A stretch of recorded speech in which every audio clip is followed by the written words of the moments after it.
పూర్వకంగా ధన్యవాదాలు. ఇప్పుడే సోదరులు గోపీనాథ్ గారు చెప్తున్నారు, మా ఆడబిడ్డలైతే పొద్దున 9:30 10ంటికే వచ్చినారన్న, పార్టీ మీద ప్రేమతో అంత ఉదయమే వచ్చినారన్నారు. మీకు ప్రత్యేకంగా నా హృదయపూర్వకమైన నమస్కారాలు కూడా మా ఆడబిడ్డలందరికీ తెలియజేస్తా ఉన్నా.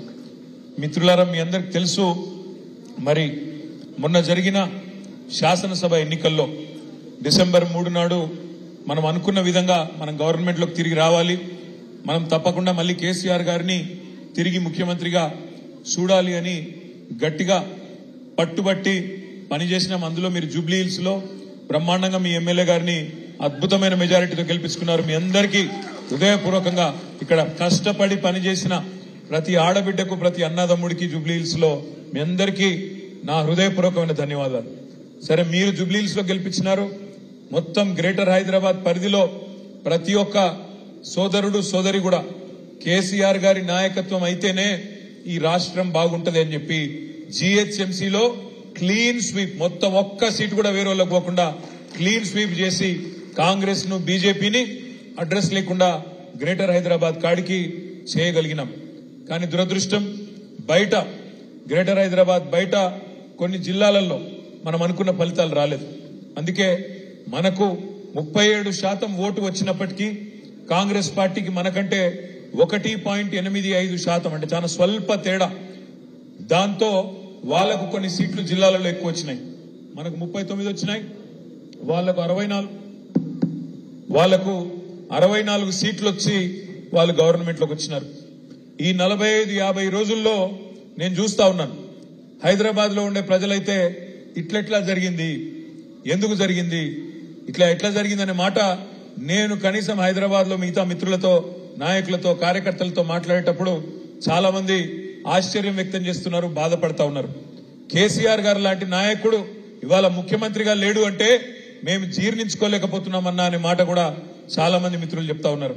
నేను మీ అందరికీ ఒకటే విజ్ఞప్తి చేస్తా ఉన్నా, రాజకీయాల్లో, జీవితంలో చిన్న చిన్న ఎదురు దెబ్బలు, చిన్న చిన్న సెట్ బ్యాక్స్ తప్పవు. ఈ రోజు మనకు జరిగింది కూడా ఒక చిన్న ఎదురు దెబ్బ మాత్రమే, ఒక చిన్న స్పీడ్ బ్రేకర్ మాత్రమే. అంతే తప్ప దీని నుంచి మన మీద గందరగోళం అయిపోయి, మన మీద భయపడి లేదా బాధపడి ఇంట్లో కూర్చునేంత భయంకరమైన ఓటమేమి మనకు జరగలేదు. 39 సీట్లు ప్రజలు మనకు అప్పచెప్పినారు. 39 సీట్లు అంటే 119లో సరిగ్గా 3వ వంతు, 1/3 సీట్లు మనకు అప్పచెప్పినారు. 14 సీట్లు మనం స్వల్ప తేడాతో ఓడిపోయినాం. జుక్కల్ అనే ఒక నియోజకవర్గంలో 1100 ఓట్లతో ఓడిపోయినాం. దేవరకద్ర అనే మరొక నియోజకవర్గంలో 1300 ఓట్లతో ఓడిపోయినాం.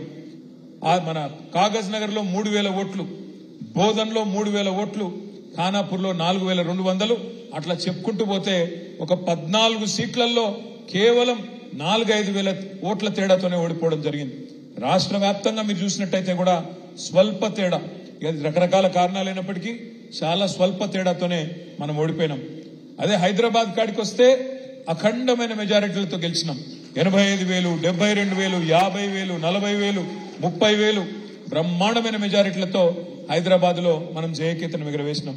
ఇవాళ మనందరం ఆలోచించాల్సింది ఒకటే, పెద్దలు చెప్తారు, ఎక్కడ కోల్పోయిన దాన్ని అక్కడనే వెతుక్కోవాలంటారు. అందుకే నేను అనేది, తెలంగాణలో ఈ రోజు ఏ అధికారాన్ని అయితే మనం చేజార్చుకున్నామో తప్పకుండా పార్లమెంట్ ఎన్నికల్లో మన గెలుపుతో తిరుగులేని సమాధానం. మనం గట్టిగా ఉన్నాం, తెలంగాణ ప్రజల్లో కేసీఆర్ గారు బలంగా ఉన్నారనే మాట తెలవాలి అంటే పార్లమెంట్ లో బలంగా మనం పనిచేయాల్సిన అవసరం ఉంది. పోయినసారి కూడా సికింద్రాబాద్ లోక్సభ నియోజకవర్గ పరిధిలో మనం అన్ని నియోజకవర్గాలు గెలిచినాం. నాంపల్లిలో ఎంఐఎం గెలిచినండే.